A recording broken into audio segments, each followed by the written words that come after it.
Osbourne. You know, he's literally grown up in front of our eyes from a young teen to now a husband and a dad. And he joins us on the couch today. Welcome. Thank you so much. On the chair. Yes, on the chair. On the director's chairs. You know, it's so funny as we were coming in, I'm embarrassing you, telling you about your mother has been here to the show many times. Does it ever get old, people telling you how great your family is? I mean, I don't know if old, but right. you're like, if only you knew. I know, right? Yeah, but you know, you did grow up basically in a fishbowl. We did, know? I mean, but there were some rough patches for you, right? Of course. I mean, that's any family, though. I think the general conception of the public is that when you're in entertainment, you're kind of impervious to life because you know, ooh, Hollywood, glitz, glam, whatever. But I mean, listen, it's at the end of the day, we're all people. Right, but you guys started the whole reality TV movement, and we saw you really grow up in front of our eyes, but there was a transitioning point, I think, for you. So what was that made you turn into a healthier, more active Jack?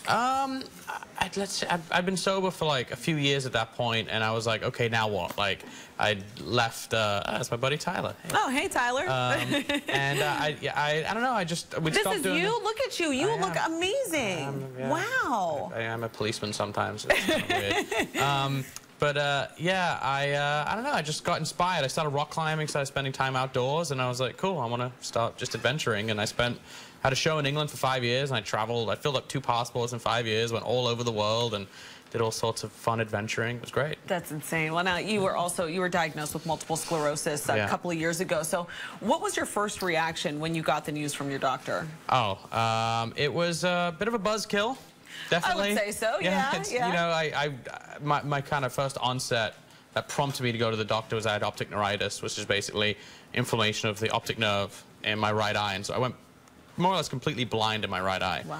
And I went to the doctor. I'm like, hey, what's going on here? And then the doctor sent me to the hospital. And then after many tests, they're like, you know, we think you have MS. And I was like, wait, what? How is my eye MS? Like, because I had no idea. My understanding of MS was so not what it actually is.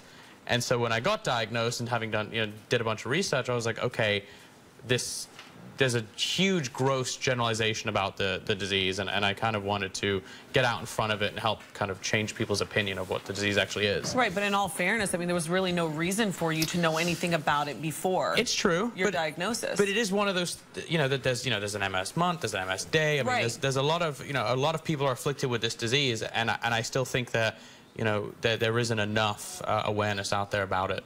Well, a support system is also key. I mean, we had your sister here on the show, and we asked her about you. She was just so sweet about, telling us about your progress. I pay her to say that. Yeah, she is. I know. But now, how is your family and your friends? How have they supported you? It's essential. I don't think I would have. This is your family. That's the gang right there. Oh my goodness. Please tell everyone about your gorgeous little princess. Well, it's which one, my wife or the daughter? Oh, see, this guy is getting points all over the place. My gosh. And she's winking over there. No, for me, having our daughter had been born 3 months before my diagnosis, and no, not even 3 weeks, sorry. Wow. And I was newly married, and I think if I had been Bachelor Jack getting diagnosed with this, I don't think I would have been able to kind of handle it. Having my wife and having to kind of have her be like, all right, let's kind of keep things going, and she kind of was very positive about the whole thing, and having to focus on a newborn kind of took away from feeling so sorry about myself. Right. And it really, a support system is key. And when you're focusing on a newborn, there really is no time for you. I mean, it's one of the most selfless times in your life. Yeah. Yeah. Yeah. So now let's talk about the docu-series, which I was asking you about. It's called You Don't Know Jack About MS. Yep. And it's about your life, and it's seen through the lens of MS, but you did it with your own production company. I did, yeah.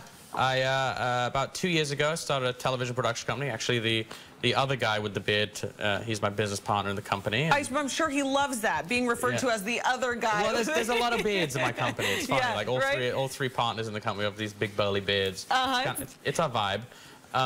No, we make stuff. So. But what was the conversation though? Because I mean, we had just discussed it right now. You said there's an MS day, there's an MS month. Like, what was the impetus for you to create this online series? It kind of came out of passion ultimately. I didn't think that there was no one kind of young out there talking about MS that I ever came across. People think MS is a disease that most affects women in their 40s. And, you know, having been, you know, in my mid-20s getting diagnosed, and I was like, I couldn't relate to anyone. And so I knew that I wasn't the only man in his 20s getting diagnosed, or new father, or young person for that fact. So I decided to, you know, create these webisodes and help change opinion of what MS is and how it affects people, and just kind of show, you know, how my life is, because I was getting a lot of questions about how are you coping, what's going on, what do you do, like what's the, because there is a bit, you know, with MS there's a huge kind of community online. Right, and I'm sure that they've supported this. Absolutely. Yeah, and what is the one takeaway that you want people to, you know, take from this interview or from the series? I would say, you know, if you're just getting diagnosed, you know, do as much research as possible, but beware of the internet. There can be some really amazing stuff and also some really scary stuff. And I would just say, you know, have a positive attitude, because it's not a game over diagnosis anymore. You know, the treatments out there are amazing, and they really do work, and they really do help maintain a high quality of life. Well, now, what else are you working on? Any other projects you want to tell us about? Oh man, so many. Gosh, you know, it seems like you guys are so busy right now. Yeah, you know, I have, you know, my production company, we've sold like, man, like 6 or 7 projects, and unfortunately I can't really talk about them because you know, the networks are like, oh, we have to say it first. But producing a ton. I still work for Fuse as a music correspondent for them. So I just got done with Coachella, interviewing a bunch of bands. Yeah, and your new boss is going to be J-Lo, so that's I know, right? Yeah. We'll see how that It's going to be awesome either way, right? Oh, yeah, totally. Well, you know, it was so great to have you here. Living life on his own terms. Jack Osbourne, thank you for being on the couch. Thank you. Thanks for having me. Give our best to your family. I will indeed. Thank you. Right, and I'm sorry my mom accosted your stuff. No, well, no, he's a weather guy. They were rolling on the floor together. We'll show you the video. Okay, It'll be please great. Don't.